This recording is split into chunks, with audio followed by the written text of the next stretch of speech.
আমরা এই ফ্যাক্টরি থেকে এত বছরের মধ্যে কেউ আন্দোলন করে না, তারা নিজের মুখে আমরা 10 বছর থেকে এখানে যদি আমরা যাওয়া ছাড়া যদি তারা পূর্ণ করে ফেলতো তারা আমাদের এই পরিস্থিতি হয় না। তারা এই পরিস্থিতি করতে বাধ্য করছে আমাদের। অন্যান্য অফিসে আন্দোলন করে, আজকে বিভিন্ন ক্ষেত্রে আন্দোলন করে, কিন্তু আমরা আন্দোলনে যাই না। বিশ্বাস করি তারা আমাদের আন্দোলন ছাড়া মানে নেবে, কিন্তু বর্তমানে যে পরিস্থিতি হয়েছে এই অন্যান্য অফিসে হাজিরা বোনাস করছে 1000 টাকা ম্যাক্সিমাম অফিসে। আমাদের অফিসে কি কারণে হলো না? আমাদের অফিসে তারা এখন বলে কেন যে আমরা ডিভিশন নিব, জানাচ্ছি আগে তো বলছিল, আগে তারা আমাদের বন্ধ দিয়েছিল না, আমাদের সকালবেলা আসতে বলছিল সবার ফ্যাক্টরি খোলা। কালকে আমাদের কোনো নোটিশ দিচ্ছে না, বন্ধের কিছু বলছে না। সকালে আমাদের আসতে বলছিল, আমরা আসছি।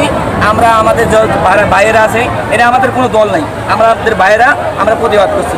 আমাদের দাবি আমরা প্রতিবাদ করছি, এই সব ফ্যাক্টরি বন্ধ, ফ্যাক্টরি বন্ধ, আমাদের দাবি আমরা আদায় করি। আন্দোলন করার পরে যদি কোনো শ্রমিকের চাকরি যায়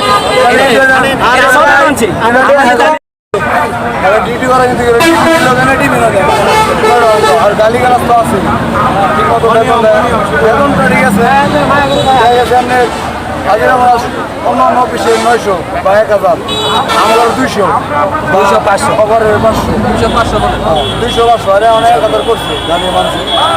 আর মোবাইল যে বিষয়টা মোবাইলে মানছি, মোবাইল মানে ওটা মানছে, সমস্যা নাই।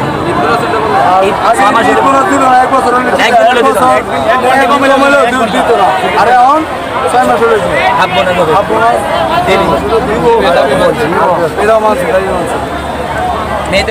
ঈদ বোনা ঈদের 6 মাস হলে ঈদ বোনা মানে 6 মাসে 8 বছরের ছুটির টাকা প্রতি বছরে পাওয়া আর স্যালারি তো ঠিক মতো দেয়। কিন্তু ম্যাডাম ছিল মানে ওরা ভালো না, ছুটি নেয় না, বলে যে ছুটি নাই, এভাবে কাজ করলে করো না রিজাইন দিয়ে চলে যাও, ওইরকম করে আমাদের সাথে এরকম। যেমন আমাদের দাবি সব মানছে, আমাদের শ্যাম্পুর কাপড়ে ডিউটি করতে পারবো না। একটা মেয়ে মানে এই জায়গায় ম্যাডামরা অন্য তারা ঘোরাফেরা করে, আমাদের এইভাবে করতে হবে।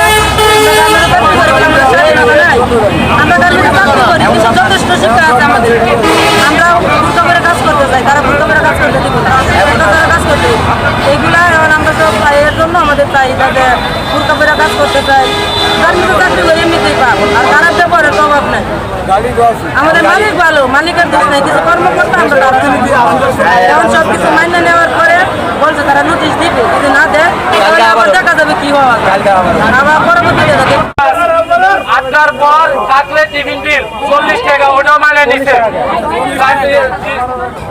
40 টাকা। নাম্বার হলো আপনার 3 নাম্বার হলো ছুটির পর ছুটি এবছর ছুটির টাকা কি বরাবর পাইবেন আপনারা, প্রতি বছর বরাবর পাইবেন। ছুটি কাটালে ছুটির হাজিরা বোনাস কাটে কি লেখা? 4 নাম্বার হয়েছে আপনার 6 মাসের ঈদ বোনাস, 6 মাসের হাফ বোনাস পাইবেন আপনারা। হবে না, হবে না, দেয় না, পাইবেন